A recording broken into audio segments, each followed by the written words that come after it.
I just wanted to make this video because I know a lot of times people, are really concerned about inquiries, and that might, prevent them from applying for things. But I just wanted to give you guys this context.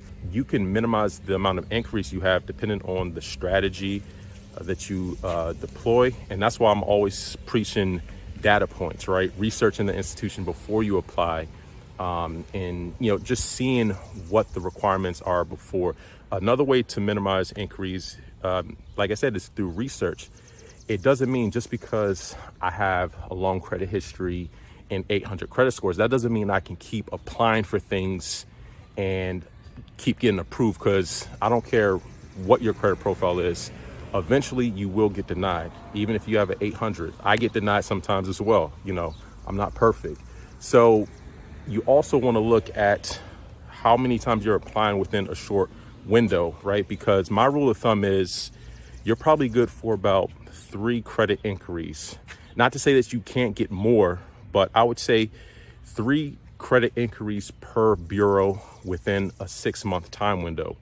Now, have I been able to get, more approvals with more than 3 inquiries in that time period? Absolutely. But I will say after that 3rd inquiry, you're kind of pushing it. That's why you hear about gardening, right? So gardening is you want to let your accounts age after a certain period before you start applying for more credit.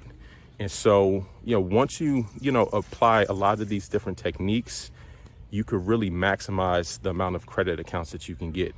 And like I always said, you want to do your due diligence. You want to research, see what credit bureau the institution pulls from, see what FICO scoring model they use. Are they requiring proof of income? Are they sensitive to new accounts? The strategy is going to be the difference between you getting approved and not getting approved. Now, the reason why I've been able to get a lot of approvals at a much higher approval rate recently is because I've done research, right? There are certain institutions I know, even despite having 800 credit scores, despite having high income, I can still get denied just based off of that institution's rules. For example, there are certain institutions where if you have too much credit, if you have too much available credit, you could still get denied. For example, First Tech, notorious for that. Certain institutions, they might look at it as like, okay, you already have, $300,000, $400,000, $500,000 in available credit. Why do you need additional credit from us? That's the way they might look at it.